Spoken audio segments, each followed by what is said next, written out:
You indulge in fantasy, not because you are lazy, but because you're in too much pain. Have you ever had such a moment? As soon as I close my eyes, I can't help but immerse myself in my own fantasy.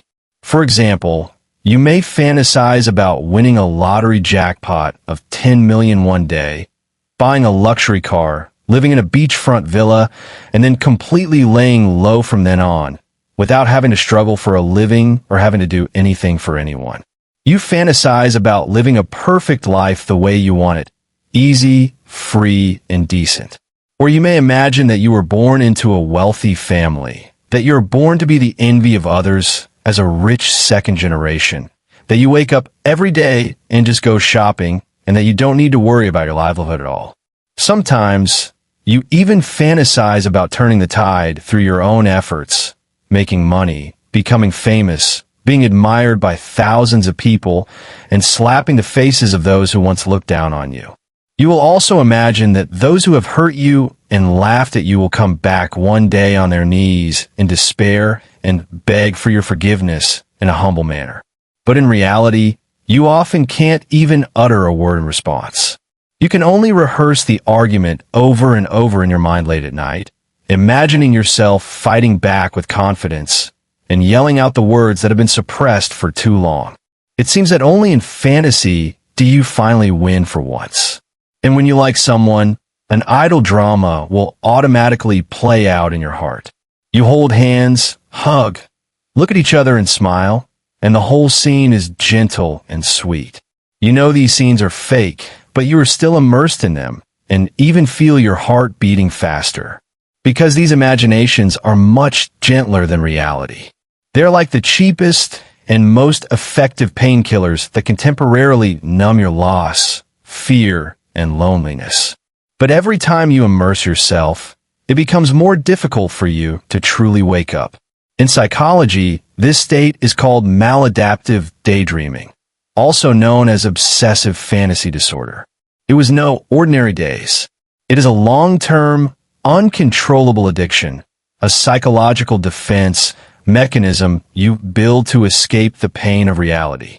Its roots can often be traced back to childhood. Perhaps you have experienced being ignored, denied, or even treated coldly and criticized by your parents. You learned early on to suppress your true emotions because no one wanted to listen to you. You have learned to endure, to be well-behaved and sensible, but you have also lost the desire to express yourself. So you can only rely on fantasy to create an ideal world for yourself.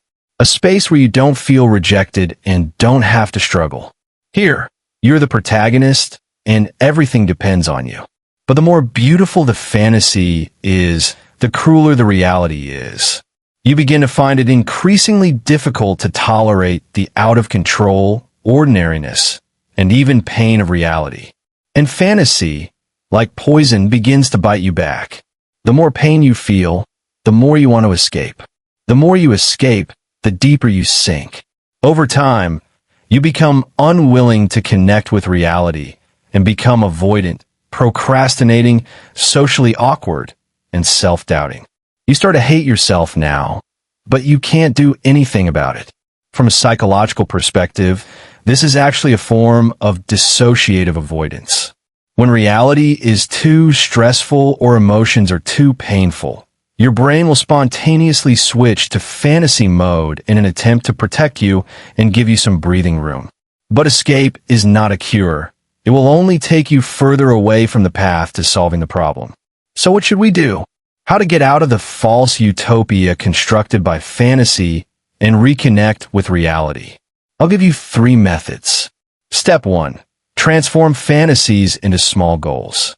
When you fantasize about becoming successful in your career, it is better to start by setting a specific small task, such as reading 10 pages of a book every day, learning a new skill, or completing a side job. You don't have to turn things around immediately, but you can pave the way for your dreams by making 1% progress every day.